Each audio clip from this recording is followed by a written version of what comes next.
Vamos a dar inicio, mis amados estudiantes, vamos a dar inicio con este tema que lleva por título Las 12 perfecciones del arca. Hemos hablado con anticipación lo que nos dice Jeremías. Jeremías nos dice que nosotros, al respecto del arca, ya no haríamos memoria ni mención, ni siquiera nos acordaríamos del arca, porque el propósito no era permanecer en el arca, sino trasladar su presencia a los templos vivientes que somos nosotros, y que también en determinado momento representamos un arca viviente. Bien, es por eso que conforme al tema que hemos hablado al respecto del arca, hoy vamos a hablar de las 12 perfecciones del arca. Y usted se preguntará, ¿por qué 12 perfecciones del arca? Bien, la escritura nos muestra que el arca del pacto, mis amados estudiantes, estuvo en 12 lugares. En 12 lugares estuvo el arca, tanto en el desierto como en diferentes lugares de la tierra de Israel, hasta llegar a lo que es el templo de Salomón. Así que le denominamos a esta parte del estudio las 12 estaciones del arca. Y es ahí que nos da la oportunidad de hablar cada parte de ella para perfeccionar nuestras vidas propias. Bien, las 12 perfecciones del arca, vamos a avanzar en el tema esta noche, mis amados, y vamos a ver qué es lo que nos dice la palabra del Señor. Bien, Deuteronomio capítulo 18, verso 13 dice así: perfecto serás delante de Jehová tu Dios. Fíjese qué interesante. Perfecto serás delante de Jehová tu Dios. Hemos hablado con anticipación la doctrina de perfección. La sana doctrina nos conduce a una perfección, ya que sin esta perfección nosotros no podremos alcanzar lo prometido. Dice la escritura: perfecto serás delante de Jehová tu Dios. Y también el Señor Jesús dice: sed perfectos como vuestro Padre es perfecto. Y también dice el apóstol Pablo en su carta a los Efesios que debemos de alcanzar la estatura, la madurez, el nivel de Cristo, llegar a la perfección. Bien, para esto vamos a citar, mis amados, diferentes versículos que a continuación estaremos viendo, no sin antes ver la definición de lo que es la palabra perfecto. Fíjese que muchos le tienen miedo a la palabra perfecto porque cuando hablamos de perfección tienden a mirarse a sí mismos y ven los defectos que hay, y es por eso que la gente se cierra a esta palabra o a esta doctrina de perfección. Pero la palabra perfecto, mis amados, tiene diferentes términos. Uno de ellos, que es el principal que vamos a ver, es lo siguiente: es la palabra tamán, y el código del hebreo es el 8552. La palabra tamán, perfecto, que significa tres cosas básicas. Número uno, completar. Nosotros iniciamos un ciclo y hay que completarlo también. Empezamos algo y hay que acabarlo.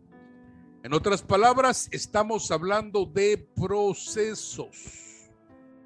Llegar a la perfección es terminar unos procesos. Significa la palabra tamán, completar, acabar y concluir. Algunas personas dicen: nosotros no somos perfectos. Bueno, no lo somos, pero debemos de trabajar en ello. Nadie es perfecto, solo Dios es perfecto. Permítame tantito. La palabra perfecto también se utiliza para hablar de madurez, por eso el apóstol Pablo dice, nosotros los perfectos. Está hablando de los maduros, los que han completado ciclos, los que han sido terminados en el trabajo espiritual, porque la Escritura dice que el que empezó la buena obra, él mismo la va a terminar. Y él es el que concluye las cosas, concluye procesos. Cuando Jesús dijo en la cruz, consumado es, estaba hablando de procesos, de ciclos, porque había que resucitar, había que subir a lo más alto, había que ser ungido, presentado hasta lo sumo. Quiere decir que todavía no se terminaban esos ciclos, pero ciclo tras ciclo iba concluyendo el Señor con cada uno de ellos, así como nosotros debemos de concluir con los ciclos que nos ha pedido el Señor. Bien, de manera que entendemos que la palabra perfecto es un proceso.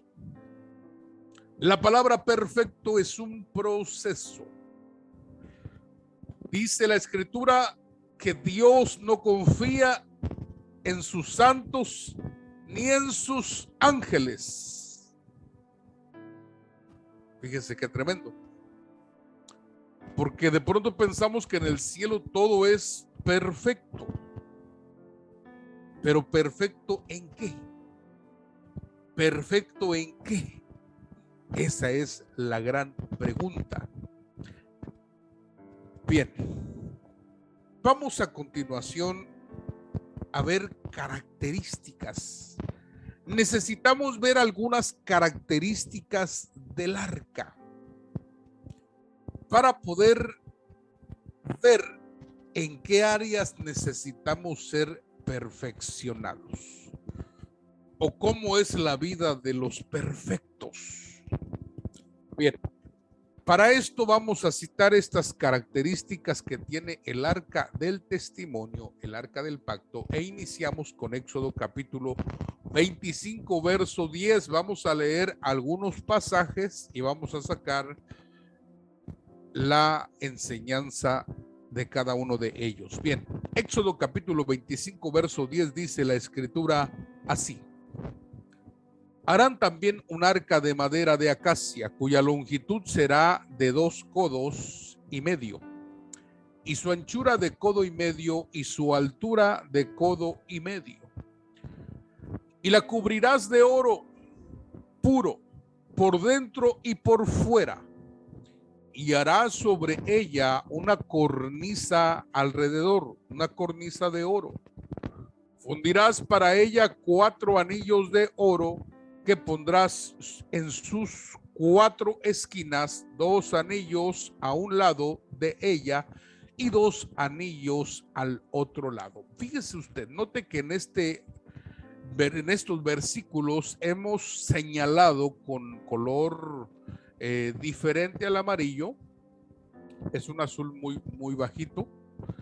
Hemos colocado lo que es la madera de acacia, la palabra oro puro, la palabra por dentro y por fuera, una cornisa de oro y 4 anillos de oro. Bien, vamos a ver a continuación estas características. Yo quiero que usted vaya tomando nota de estas características. Número 1 es la madera de acacia. ¿De qué estaba hecha el arca? De madera de acacia. Número 2, cubierta de oro. Número 3, por dentro y por fuera. Número 4, una cornisa o moldura de oro. Número 5, 4 anillos de oro. Vamos a ver estas características, amados estudiantes, y vamos a ver el significado de ellas.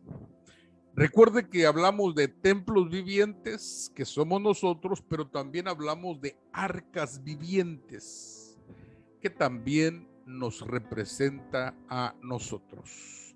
El Señor Jesús era un arca viviente. La profecía dice: y habitaré con ustedes, en medio de ustedes, en medio del pueblo, y seré a vosotros por Dios, y ustedes me serán por hijos, por pueblo santo.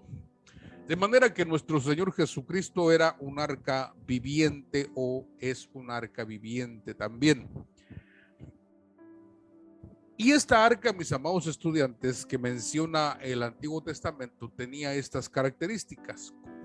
Era de madera de acacia, cubierta de oro por dentro y por fuera. Tenía una cornisa de oro y tenía 4 anillos de oro. Bien, vamos a ver las siguientes características. Éxodo capítulo 25, verso 13 dice: harás unas varas de madera de acacia, las cuales cubrirás de oro. Meterás las varas por los anillos a los lados del arca, para llevar el arca con ellas. Las varas quedarán, repito, las varas quedarán en los anillos del arca, no se quitarán de ella. Y pondrás en el arca del testimonio que yo te daré, y harás un propiciatorio de oro fino, cuya longitud será de 2 codos y medio, y su anchura de codo y medio. Harás también los querubines de oro labrados a martillo, los harás en los 2 extremos del propiciatorio. Harás pues un querubín en un extremo y un querubín en el otro extremo. De una pieza con el propiciatorio harás los querubines en sus 2 extremos. Fíjese qué interesante es. Vamos a sacar, mis amados, la riqueza de los versículos que tenemos aquí enfrente, y vamos a ver las siguientes características. Hablamos de 5 anteriores, ahorita vamos a hablar de 4 y después vamos a hablar de 3. Tenemos entonces las varas de oro, el propiciatorio labrado a martillo y los querubines de oro. Vamos a ver nuestro siguiente versículo, Hebreos capítulo 9, verso número 4. Dice: el cual tenían un incensario de oro y el arca del pacto cubierta de oro por todas partes, en la que estaba una urna de oro que contenía el maná, la vara de Aarón que reverdeció y las tablas del pacto. De manera que aquí tenemos 3 características más que van a sumar 12. Tenemos el maná, la vara de Aarón que reverdeció y las tablas del pacto. Fíjese qué interesante y qué tremendo es. De manera que tenemos entonces, mis amados estudiantes, una representación. Tenemos una representación aquí plasmada y vamos a mencionarla. Hemos mencionado 12 características de el arca del pacto o el arca del testimonio. Y la primera es la madera de acacia. Número 2, cubierta de oro. Número 3, por dentro y por fuera. Número 4, una cornisa de oro. Número 5, los anillos de oro. Número 6, las varas de oro. Número 7, el propiciatorio. Número 8, labrado a martillo. Número 9, los querubines de oro. Número 10, el maná. Número 11, la vara. Número 12, las tablas del pacto. De manera que tenemos entonces las 12 características que nos muestra el arca del pacto, el arca del testimonio. Ahora, ¿qué significa ¿qué representa para nosotros? Porque estamos hablando de que el arca nos perfecciona. El arca perfecciona nuestras vidas. Entonces, mire qué interesante que para ser perfeccionados necesitamos primeramente tener el modelo, así como le fue mostrado a Moisés. Moisés, para poder hacer el arca del pacto, dice que le fue mostrado, le fue revelado el arca que existe en el cielo, en el templo de Dios. La escritura menciona que allí hay un arca del pacto. Y entonces Moisés tomó la representación, tomó la visión y fue que él hizo el arca aquí en la tierra. Repito, esa arca no podía tener réplica alguna, aunque muchos han hecho réplica. Pero estaba prohibido hacer una réplica. Mire qué interesante es, porque tenemos hoy en día lugares donde hay arcas, iglesias donde hay arcas. Pudiera ser que algún corazón se fuese tras la idolatría, como lo vimos en el estudio pasado. Por eso es que estaba prohibido hacer una arca como réplica. Y esta arca tenía características, y aquí la vemos. Tenía la madera de acacia, que la madera de acacia, mis amados estudiantes, yo al estudiar esta madera, me doy cuenta que era llamada, esta madera o este árbol era llamado árbol mágico, porque era usada con fines medicinales. Y si usted se diera cuenta la cantidad de beneficios que tiene este árbol, la madera de acacia. Hay diferentes tipos de acacia, pero una de las características que tiene la madera de acacia es que no se pudre fácilmente. Es muy dura. Es una madera por excelencia para los que trabajan con madera. Para los carpinteros, la madera de acacia es por excelencia para trabajar con ella. Aún sin contar los beneficios que otorga este árbol, beneficios de aspecto curativo. Bien, también de él se sacan perfumes y etcétera, etcétera, etcétera. De manera que la madera de acacia, mis amados, tiene su representación porque es una vida con propósito. Es como la vida de un creyente. Un creyente tiene que hacerle bien a los demás. No es hacerles el mal, sino hacerles bien, porque para eso fuimos nosotros creados de antemano, predestinados para andar en buenas obras. Entonces, nuestra vida tiene propósito. Fíjese, los beneficios que ofrece el árbol son muchos, muchos. Desde su flor, desde su corteza, desde su savia, desde su resina, hay muchos beneficios que tiene. Y la escritura dice que cuando el Señor Jesús vino, dice que vino haciendo bienes a muchos. De manera que la vida del creyente es una vida con propósito. Un propósito tiene la vida del creyente, por eso es hecho de madera de acacia.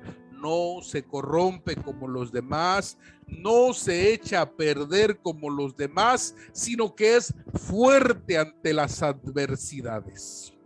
Número 2, estaba cubierta de oro. Y el oro nos habla de la divinidad. es la sobrenaturalidad de Dios. Sin la sobrenaturalidad de Dios simplemente somos humanos, somos naturales. Pero por cuanto se nos ha dado el Espíritu Santo, la sobrenaturalidad de Dios, entonces nos tornamos en madera cubierta de oro. Madera cubierta de oro, porque es la divinidad y la sobrenaturalidad de Dios sobre nosotros. Número 3 dice que estaba cubierta por dentro y por fuera. Y ese número 3, mis amados estudiantes, nos habla de una vida íntegra, de una vida sin dobleces. ¿Se acuerda usted cuando el Señor Jesús le dijo a los intérpretes de la ley y a los fariseos: ustedes están llenos de corrupción por dentro, porque ustedes se preocupan por lo de afuera, pero por lo de adentro no se preocupan. Por lo tanto, tienen mortandad dentro de ustedes. Limpian el vaso por fuera, pero no lo limpian por dentro. Entonces, cuando hablamos del oro por fuera y el oro por dentro, estamos hablando de una vida íntegra, de una vida sin dobleces. Es interesante. Número 4, una cornisa de oro o moldura de oro. Fíjense que cada esquina tenía una cornisa, una moldura, y era para proteger el arca de los golpes, para proteger el arca de cualquier situación que le sea adversa. Y el número 4 es saber proteger lo recibido. Saber cuidar, saber proteger lo que hemos recibido, saber cuidar lo que hemos recibido de parte de Dios. Estas son características del arca y representaciones de lo que son estas características. Tenemos el punto número 5, que son los 4 anillos de oro, y representa la vida de pacto. El número 4 también representa equilibrio, representa justicia y también representa pacto. Bien.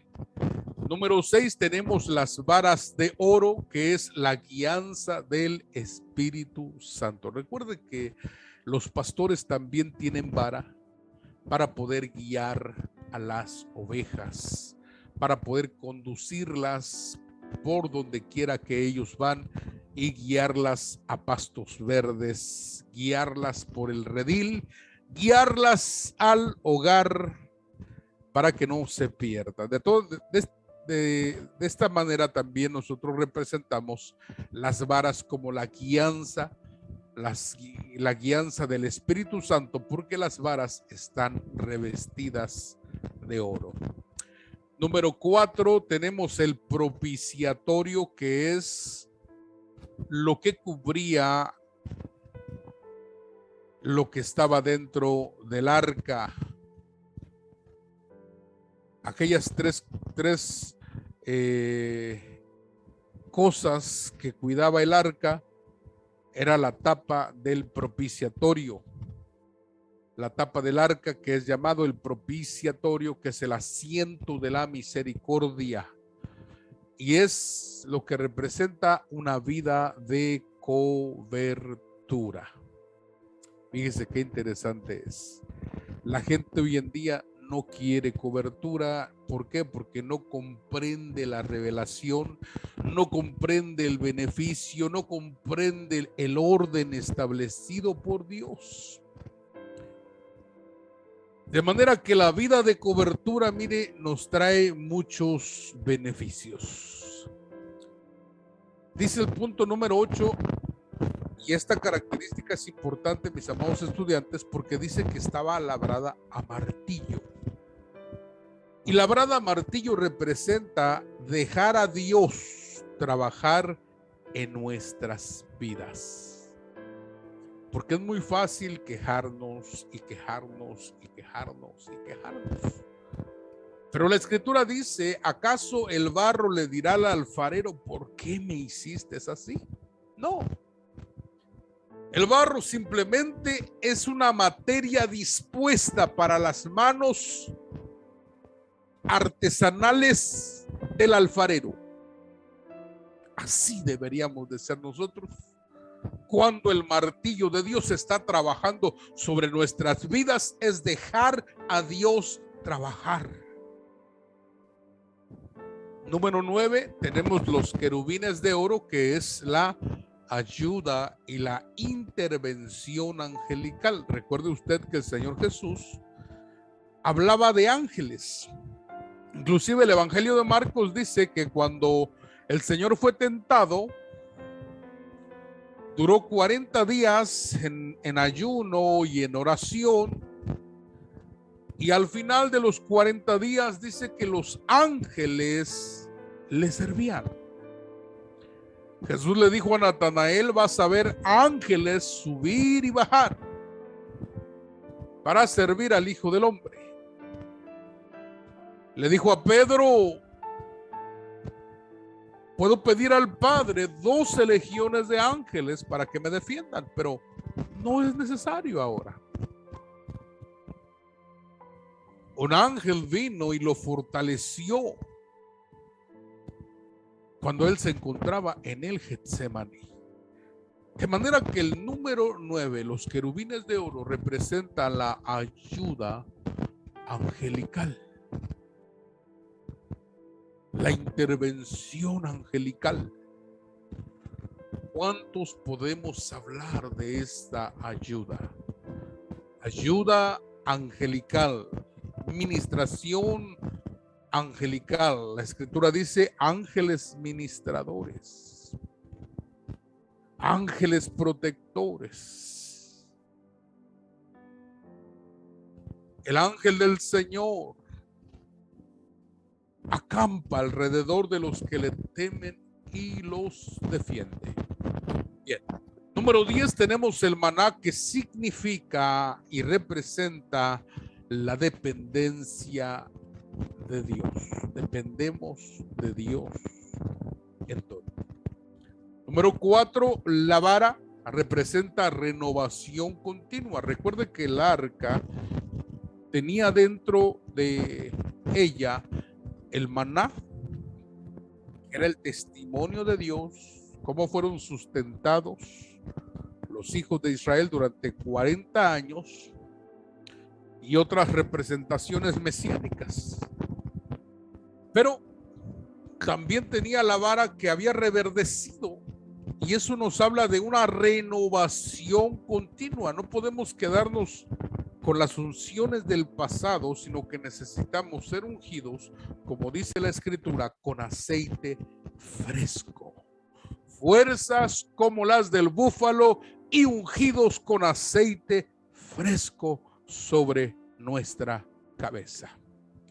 Bien, eso nos habla de una vida de renovación continua. Y número 12, las tablas del pacto, es la palabra grabada. Escuche bien. Palabra grabada en el corazón. No estamos hablando de una Biblia, sino la palabra que ha quedado grabada en la tabla de tu corazón. Esas son 12 características que tiene el arca y sus 12 representaciones. Fíjese qué interesante. De manera que tenemos entonces aquí las características, las 12 características del arca y su representación, que es una vida con propósito, madera de acacia, la sobrenaturalidad de Dios cubiertos de oro, la vida íntegra y sin doblez de oro por dentro y por fuera, saber proteger lo recibido es la cornisa o las molduras de oro, la vida de pacto, los 4 anillos, la guianza del Espíritu Santo son las varas de oro, la vida de cobertura, el propiciatorio, dejar a Dios trabajar es ser labrados a martillo, la ayuda angelical son los querubines de oro, la dependencia de Dios, el maná, la renovación continua, la vara y la palabra grabada son las tablas del pacto. De manera que tenemos entonces las 12 características y las 12 representaciones. Bien. Tenemos aquí entonces vida de propósito, sobrenaturalidad de Dios, la vida íntegra sin doblez, saber proteger lo recibido, vida de pacto, guianza del Espíritu Santo, vida de cobertura, dejar a Dios trabajar, la ayuda angelical, dependencia de Dios, renovación continua y la palabra grabada. Bien. Los 12 lugares donde estuvo el arca del pacto, 12 estaciones del arca. El primer lugar es el desierto del Sinaí, donde fue construida el arca, después el Jordán, después la vemos en Betel, en Silo, en Ebenezer, en Asdod, cuando llegó a manos de los filisteos, en Gat, en Bet-Semes, en Kiriat Jearim, en Obed-Edom, en Jerusalén, y terminó en el templo de Salomón antes de el cautiverio, antes de la conquista de Nabucodonosor a Israel. Aquí tenemos entonces 12 estaciones y cómo el arca del pacto puede perfeccionarnos en estas 12 áreas de nuestras vidas.